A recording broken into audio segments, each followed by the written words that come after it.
सो जो ड्रग हम स्टडी करने वाले हैं that particular drug is nitrum sulphuricum. Nitrum sulphuricum medicine की अगर हम बात करें तो इसका जो कॉमन नेम है दैट इज सोडियम सल्फेट। अब ध्यान दीजिएगा क्योंकि इसका कॉमन नेम सोडियम सल्फेट है तो यहाँ पर दो इंपॉर्टेंट ग्रुप आपको इसके अंदर देखने को मिल रहा है। First group is sodium group which is also called as natrum group and second group is sulphur group. ठीक है, सल्फेट की वजह से। तो इस ड्रग के अंदर आपको दोनों की कैरेक्टरिस्टिक प्रॉपर्टीज देखने को मिलने वाली है। जब आप इस ड्रग को स्टडी करेंगे तो आप नोटिस करेंगे इसके अंदर नाइट्रम ग्रुप की जो वीपिंग टेंडेंसी होती है, जो सैडनेस होती है, जो डिप्रेशन होता है, वो भी कुछ हद तक प्रेजेंट देखने को मिलेगा, सुसाइडल टेंडेंसीज प्रेजेंट देखने को मिलेगी। वहीं सल्फर ग्रुप की तरह जो चेंज ऑफ वेदर से अफेक्शन है, बहुत जल्दी रिएक्ट करने वाली जो टेंडेंसी है, वो भी आपको कहीं ना कहीं यहाँ पर सल्फर ग्रुप की वजह से देखने को मिलेगी। इसे एक और नाम से जाना जाता है which is Glauber salt, GLAUBER, Glauber salt के नाम से भी इसको जाना जाता है। इसके कॉन्स्टिट्यूशन की बात करें तो ये जो पर्सन है मोर और लेस सबसे जल्दी अफेक्ट होता है जैसे ही मौसम में बदलाव आता है। बहुत ही इंपॉर्टेंट सिम्टम होता है इसका चेंज ऑफ वेदर की वजह से। अगर कोई पेशेंट बहुत जल्दी अफेक्ट हो जाए, उसकी बॉडी में प्रॉब्लम होने लगे, बहुत जल्दी बीमार पड़ने लगे, बरसात हुई और वो बीमार पड़ा, ऐसे मौसम में अगर उसको अफेक्ट हो रहा है तो ऐसे केसेस में नाइट्रम सल्फ उसको दी जाती है। नाइट्रम सल्फ की पर्सनैलिटी होती है। इसके अलावा अलावा इस तरीके की पर्सनैलिटी को हम हाइड्रोजनॉइड कॉन्स्टिट्यूशन के साथ बहुत अच्छे से रिलेट कर पाते हैं। What is hydrogenoid constitution? Hydrogenoid constitution मतलब ऐसा कॉन्स्टिट्यूशन जिसमें पर्सन बहुत जल्दी पानी की वजह से बीमार पड़ जाए। पानी का लेवल हवा में जैसे ही थोड़ा सा भी ज्यादा हो, ह्यूमिडिटी की कंडीशन जैसे ही थोड़ी सी भी बने, पर्सन बीमार होना स्टार्ट हो जाए। इस तरीके की पर्सनैलिटी को हम हाइड्रोजनॉइड कॉन्स्टिट्यूशन बोलते हैं। हाइड्रो वर्ड वाटर को इंडिकेट करता है। ठीक है, तो वहां पर हाइड्रोजनाइड कॉन्स्टिट्यूशन अगर आपको किसी पेशेंट में मिले जहां पर पानी की वजह से या ह्यूमिडिटी की वजह से या नमी की वजह से या बरसात की वजह से कोई बार बार बीमार पड़ रहा है, तो ऐसी पर्सनालिटी में भी नाइट्रम सल्फ दी जाती है। From dry to wet weather हो रहा है तो भी दिया जाता है, और यही हाइड्रोजनाइड कॉन्स्टिट्यूशन को कंफर्म करेगा। Next symptom which is can not tolerate sea air, समुद्री हवाओं को बर्दाश्त ही नहीं कर पाता है पेशेंट। अगर वो एक लैंडलॉक एरिया में रहता है, ऐसे एरिया में रहता है जिसके चारों तरफ जमीन है, और वहां से वो बीच पे चला जाता है, ऐसे एरिया पे नदी के किनारे चले जाता है जहां पर बहुत ज्यादा ऐसी हवाएं आएंगी जो नदी के वाटर की वेपराइजेशन से उसकी तरफ आएंगी। पानी हवा में वेपराइज होगा और ह्यूमिडिटी क्रिएट करेगा और वो उसकी नाक में जाएगी और वो उसको इनहेल करेगा, तो वो बीमार पड़ जाएगा क्योंकि उसकी पर्सनैलिटी, उसका कॉन्स्टिट्यूशन कैसा है, हाइड्रोजिनोइड है। तो यहाँ पर समुद्र के किनारे या नदी के किनारे, रिवर फ्रंट पे वो कभी जा नहीं सकता। अगर वो उनके कांटेक्ट में जाता है, उनके पास जाता हुआ आपको देखने को मिलेगा, तो हमेशा वो बीमार पड़ जाएगा। ये एक पिक्यूलियर पर्सनैलिटी होती है नाइट्रम सल्फ की। अब चूंकि उसको पानी से प्रॉब्लम है, तो पानी में उगने वाले वेजिटेबल्स और फ्रूट्स वगैरह या फूड प्रोडक्ट्स जो हैं उनको भी ये नहीं खा सकता। Nor eat plants that thrive near water, पानी के आसपास उगने वाले प्लांट्स जैसे कि वाटरमेलन हो गया आपका जो पानी के पास उगता है। ठीक है, सिंघाड़े हो गए आपके जो वाटर में उगते हैं, सी फूड हो गया, कुछ सी वीड्स हो गई। इस तरीके की चीजें अगर उसको खाने को दी जाएगी तो वो डेफिनेटली बीमार पड़ेगा इस तरीके की चीजों को खा करके। इसके अपार्ट यहाँ पर आपको गोनोरियल पॉइजन या गोनोरियल कॉन्स्टिट्यूशन देखने को मिलता है। गोनोरिया की कंप्लेंट से पेशेंट सफर कर रहा है, जिससे वो बहुत आराम से ठीक हो रहा है, बहुत जल्दी जल्दी ठीक नहीं हो पा रहा है, बहुत स्लो रिकवरी आपको देखने को मिल रहा है।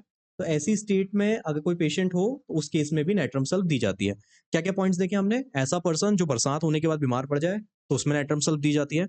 ऐसा पर्सन जो समुद्र के किनारे या नदी के किनारे जाए और बीमार पड़ जाए तो नाइट्रम सल्फ जाएगी। ऐसा पर्सन जिसने समुद्र में उगने वाला है, नदी में उगने वाला कोई प्लांट या कोई फूड प्रोडक्ट खा लिया और बीमार पड़ गया तो नाइट्रम सल्फ दी जाएगी। और ऐसा पर्सन जिसको गोनोरिया हुआ था और उसके बाद से वो रिकवर नहीं कर पा रहा है, बहुत धीमे धीमे रिकवर कर रहा है, उस केस में भी नाइट्रम सल्फ दी जाती है। ये इसकी कॉन्स्टिट्यूशन होती है। इसके अपार्ट यहाँ पर आप एक और इंपॉर्टेंट सिम्टम नोटिस करेंगे विच इज जैसे ही बसंत ऋतु आती है, जैसे ही स्प्रिंग का मौसम आता है, इसकी स्किन कंप्लेंट्स रीअपियर होने लगती है। आपने कई बार कई पेशेंट्स को देखा होगा जो एक पर्टिकुलर मौसम में रिस्पॉन्ड करते हैं, उनके अंदर एक पीरियोडिसिटी आपको देखने को मिलती है कि एक पर्टिकुलर मौसम आया। जैसे इसका सबसे अच्छा एग्जांपल होता है रेस्पिरेटरी कंप्लेंट वाला। जैसे जिन्हें रेस्पिरेटरी प्रॉब्लम्स होती है, जैसे ही बरसात का मौसम आता है, ह्यूमिडिटी का मौसम आता है, उनकी रेस्पिरेटरी कंप्लेंट्स बहुत ज्यादा बढ़ने लगती है। जिन्हें एक्साइमा या स्किन की प्रॉब्लम होती है, बरसात का मौसम आता है, उनके स्किन रैशेस और बढ़ने लगते हैं। ऐसे ही इस ड्रग में भी एक मौसम का प्रीडोमिनेंस आपको देखने को मिलेगा और वो मौसम है स्प्रिंग का। जैसे ही स्प्रिंग का मौसम आएगा, इसकी स्किन की जो बीमारियां हैं वो वापस से फ्लेयर अप होने लगेगी और ये वापस से बीमार पड़ता हुआ आपको देखने को मिलने वाला है। मेंटल जनरल्स की बात करें तो जैसा मैंने शुरू में कहा था, इसका कॉमन नेम ही सोडियम सल्फेट है। इसके अंदर नाइट्रम ग्रुप मिलेगा आपको।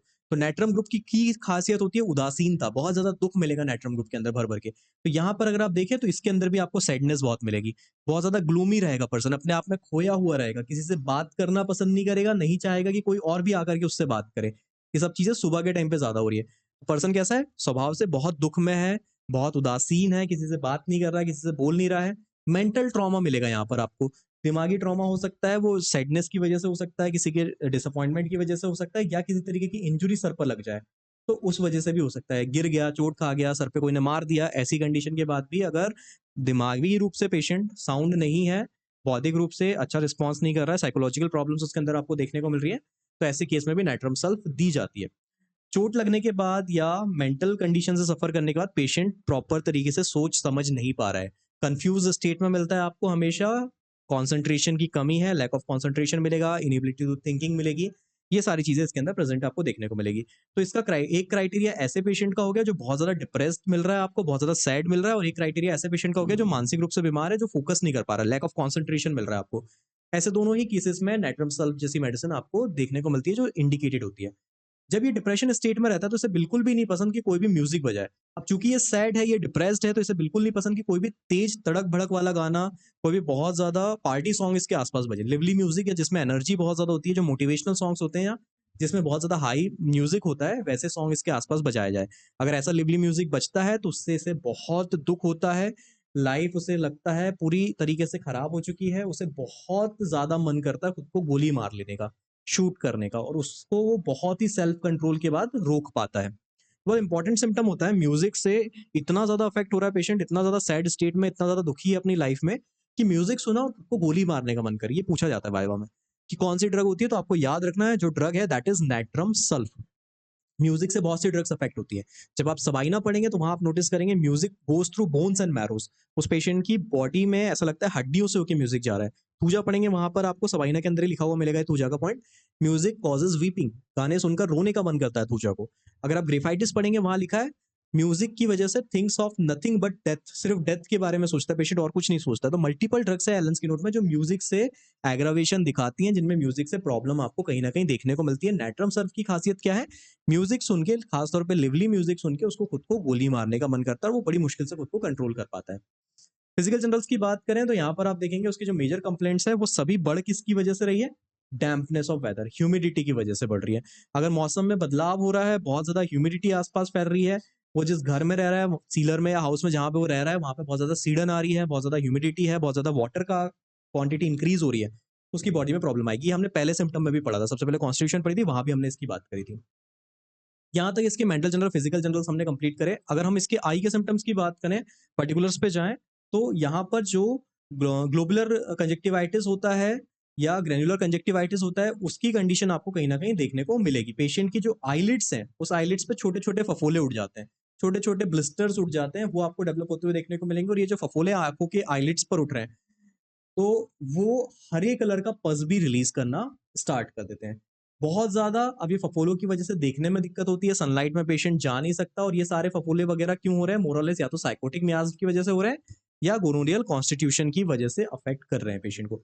मेजर पॉइंट क्या है, अगर हम इसकी आईज देखेंगे तो नॉर्मल आईज नहीं मिलेगी, इसकी आईज के जैसे ही आप एग्जामिन करेंगे कंजक्टाइवा को, तो आप नोटिस करेंगे वहां पर जो आईलिड्स है खासतौर पे कंजक्टाइवा के पास में, वहां पर बहुत ज्यादा छोटे छोटे ब्लिस्टर्स आपको फॉर्म होते हुए देखने को मिलेंगे, जिसमें हरे कलर का पस भी हो सकता है, और सूरज की रोशनी में पेशेंट निकलना पसंद नहीं करेगा। नोज ब्लीड की बात करें तो यहाँ पर आपको एक बहुत क्लासिकल सिम्टम मिलेगा, जिसकी बात हम गायनिकोलॉजी में करते हैं विकेरियस मेंसुरेशन के फॉर्म में। विकेरियस मेंसुरेशन का मतलब ये होता है कि जब भी मेंसेस के टाइम पे बॉडी के किसी और पार्ट से ब्लीडिंग हो जाए, उस कंडीशन को हम विकेरियस मेंसुरेशन से एसोसिएट करते हैं। सेम चीज इसके अंदर भी मिल रही है, जैसे ही मेंसेस आएंगे फीमेल के, उसी टाइम पे उसकी नोज ब्लीड होने लगे, नाक से खून आना स्टार्ट हो जाए पेशेंट को, इस स्टेट में अगर आपको पेशेंट देखने को मिल रहा है, तो यहाँ पर आप नाइट्रम सल्फ की तरफ जा सकते हैं। इसका पैथोलॉजिकल कॉजेज जो है वो गायनेकोलॉजी में स्टडी जनरली किया जाता है। क्या होता है कि आपकी जो जर्म लेयर्स होती हैं, एक्टोडर्म, मेसोडर्म, एंडोडर्म, उनमें से जो टिश्यूज यूट्रस को बनाने वाले होते हैं, वो टिश्यूज आपकी एम्ब्रियोनिक लाइफ में शिफ्ट होकर किसी और बॉडी पार्ट में चले जाएं।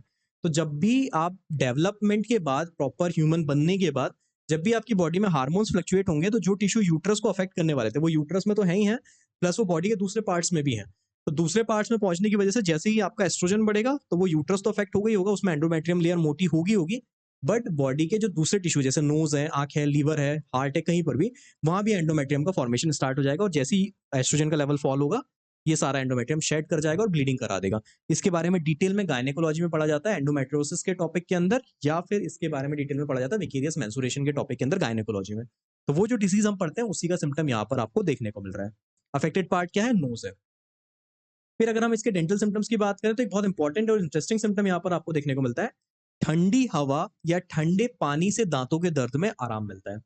देखो दांतों का दर्द जो है यूजुअली वो डेवलप होता है एनिमल लेयर जो होती है दांतों की, वो अगर छड़ जाए तो उसके बाद दांतों का दर्द डेवलप होना स्टार्ट होता है। एनिमल लेयर जो होती है वो रेजिस्टेंट होती है, वो आपकी नर्व फाइबर्स को डायरेक्ट फूड पार्टिकल से टच नहीं होने देती है, टेम्परेचर्स के साथ डायरेक्टली टच नहीं होने देती है, वो काफी रेजिस्टेंट लेयर होती है।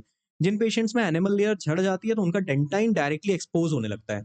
दांत में अलग अलग लेयर्स होती है, आउटर लेयर इज एनिमल, उसके बाद डेंटाइन आता है, देन पल्प कैविटी आता है। तो एनिमल जब झड़ जाता है डेंटाइन में या कई कई जगहों पे पोर्स बन जाते हैं, तो वहां से जब वो एक्सपोजर होता है तो डेंटाइन के कांटेक्ट में आने की वजह से या पल्प कैविटी के कांटेक्ट में आने की वजह से दांतों में सेंसिटिविटी डेवलप होती है, which is in the form of which is usually present in two forms. First one is pressure sensitivity and second one is thermal sensitivity.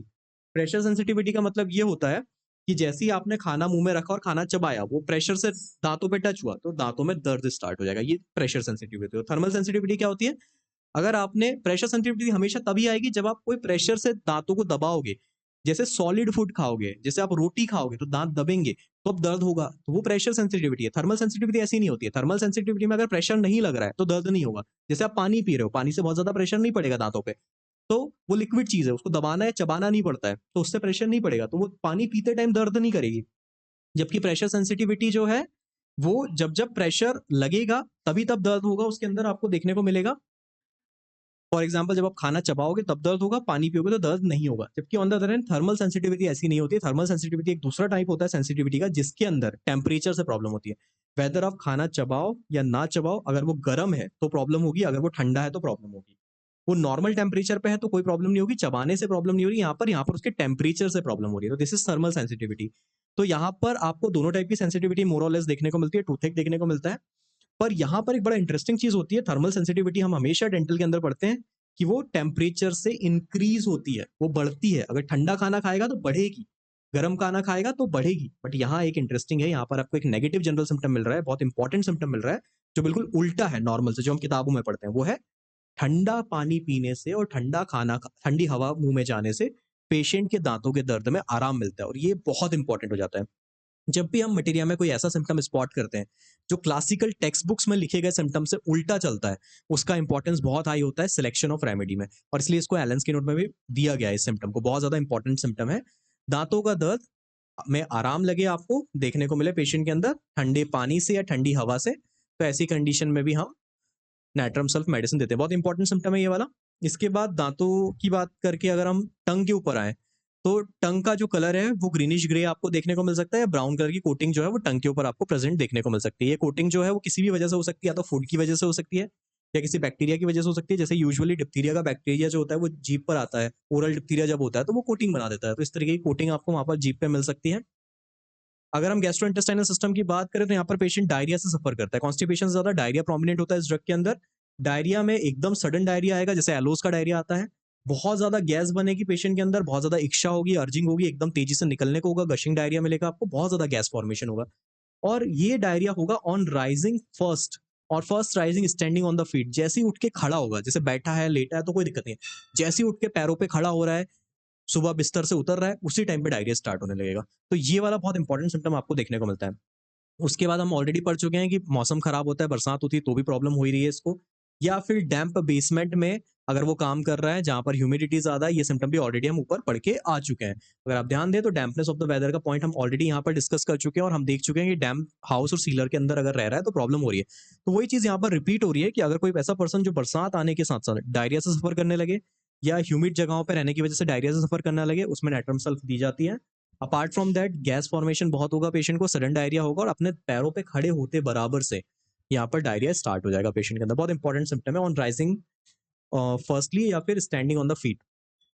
Gonorrhoea हमने शुरू में देखा था कि गोनोरिया इस पेशेंट के अंदर था, गोनोरिया की प्रॉब्लम आपको देखने को मिल रही थी, और हमने उसमें देखा था कि गोनोरिया से पेशेंट बहुत जल्दी रिकवर नहीं कर पा रहा था, स्लोली रिकवरी आपको गोनोरिया के साथ देखने को मिल रही थी। तो वही चीज यहाँ पर फिर से डिस्क्राइब की गई है कि गोनोरिया एक्चुअली इसको हुआ कैसे है और वो किस तरीके से फॉर्म में अपने आप को रिप्रेजेंट कर रहा है।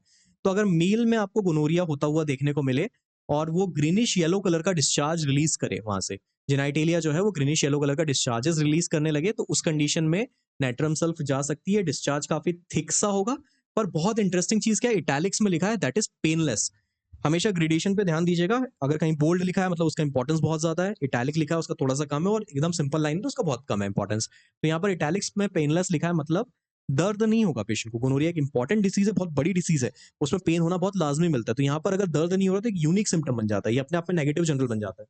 तो पेशेंट के अंदर अगर आप नोटिस करेंगे तो यहाँ पर गोनोरिया की कंप्लेंट मिलेगी तो जरूर, पर उसमें दर्द नहीं होगा मेल को, बस हरे कलर का येलो कलर का डिस्चार्ज मिलेगा।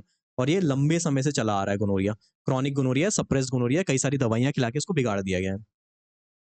देन डिस्निया की बात करें तो डिस्निया मतलब सांस लेने में दिक्कत होगी है, डिफिकल्टी इन ब्रीदिंग पेशेंट के अंदर देखने को मिलेगी। और ये ब्रीदिंग प्रॉब्लम कब होगी? ऑब्वियस सी बात है, जैसा मैंने कहा था, डैम्प वेदर में या बरसात के मौसम में, क्लाउडी वेदर में सांस लेने में बहुत ज्यादा दिक्कत होगी। बार बार गहरी सांसें लेना पसंद करेगा पेशेंट, ताकि उसकी सांस जो है वो नॉर्मल जा सके, ऑक्सीजन उसको प्रॉपर पहुंच सके।